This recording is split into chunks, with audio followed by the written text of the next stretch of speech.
घर से बाहर निकलने से पहले ही की योजना बना ली। अब ये घर से बाहर निकल रही है तो जो भी बोलेंगे सब स्क्रिप्टेड काम चल रहा है, पूरी प्लानिंग की गई है, तुझे इतना बोलना है, तुझे इतना बोलना है, तू बीच में ये बोलना, सब स्क्रिप्टेड है। तो सब बाहर से निकलती है, भगवान मुस्कुरा रहे हैं, कैसी रही? गोपियां कहती, कन्हैया तू तो बड़ा होशियार है, हम तो हार गए तुझसे। दूसरी कहती है, अरे हम क्या, पूरा ब्रज ही कन्हैया से हारा हुआ है, सब पढ़ाया लिखाया है। हाँ, पहले भगवान को चढ़ा रहे हैं। तो वो कहे कौन ही जीत सकता है कन्हैया से। पीछे से एक और कहती है, अरे वो प्रभावती ताई वाली बात बताना। अच्छा, पहले तो प्रभावती ताई कौन है? जैसे हर परिवार में या हर मोहल्ले में एक ना एक ऐसे अंकल आंटी होते हैं जिनसे बच्चे बहुत डरते हैं। हर घर परिवार में एक ना एक होगा जिनके नाम से बच्चे को खाना खिलाया जाता है, दूध पिलाया जाता है, जिनसे बच्चे बहुत। तो ब्रज में थी प्रभावती ताई, बच्चे बहुत डरते थे, इतना डर कि अगर एक रास्ते से दोनों आ रहे हैं तो भले ही बच्चों ने कोई गलती नहीं करी है, पर बच्चे अपना रास्ता बदल ले, वो सामने ना पड़े कि बस पता नहीं है किस बात पे डांट दे। तो ये प्रभावती ताई की बात हो रही है। तो गोपी ने कहा कि अरे प्रभावती ताई वाली बात बताना। दूसरी कहती, अरे छोड़ना, अरे बता बता। कन्हैया ने कहा, अरे बताओ बताओ, डरो मत। बोले कुछ नहीं, वो कल कह रही थी कि कन्हैया सिर्फ तुम्हारे यहाँ ही चोरी करता है, मेरे यहाँ तो नहीं आता, तुम लोगों ने छूट दे रखी है, तुमसे तो डरता है, तुमने तो सर पे चढ़ा के रखा है, मुझसे तो डरता है। भगवान कहते, मैं डरता हूं? वो कह रही थी, हम नहीं कह रहे। भगवान ने कहा, तो कल दोपहर में प्रभावती ताई के घर के पीछे आना, तो मैं उनके घर का माखन खिलाऊंगा। गोपियां कहती ठीक है। अब गोपियां दौड़ी दौड़ी प्रभावती ताई के पास गई कि ताई संभल के रहना, कल दोपहर में कन्हैया चोरी करने आएगा। वो भी संभल गई। अब भगवान जाते हैं अपने मित्रों के साथ, श्रीदामा, मुदमंगल, मधुमंगल।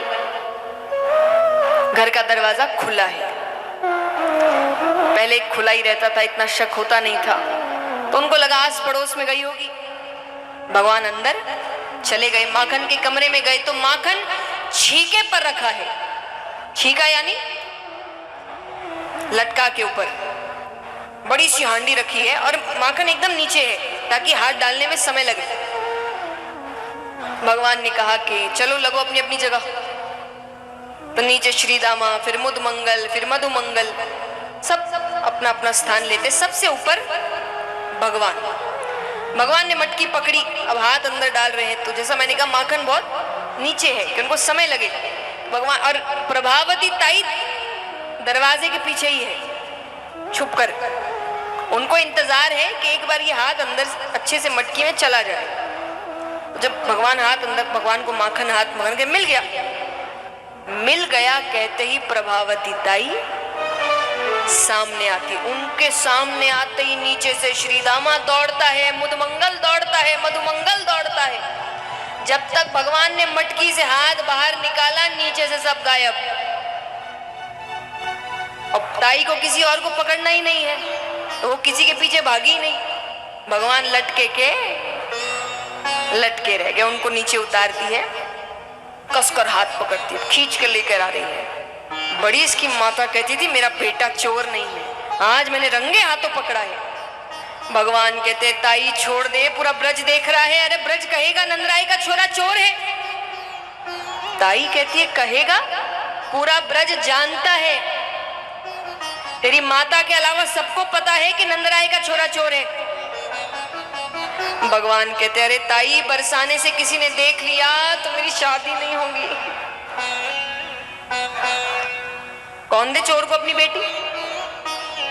ताई ने कहा बात तो सही है, पर आज बहुत मुश्किल से हाथ आया है, आज तो नहीं छोड़ने वाली। भगवान कहते अच्छा आपको सिर्फ मैया को दिखाना है ना? बोले हाँ, बस सिर्फ उसको, बाकी तो सबको पता है।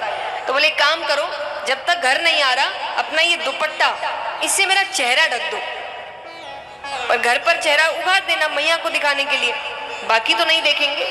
ताई को बात सही लगी तो उन्होंने दुपट्टा लिया और भगवान का चेहरा ढक दिया। वो लेकर आ रही है, घर पहुंचती है, अब जोर से चिल्लाती है, अरे यशोदा देख, मैंने तेरे बेटे को रंगे हाथों पकड़ा है, मेरे घर चोरी कर रहा था।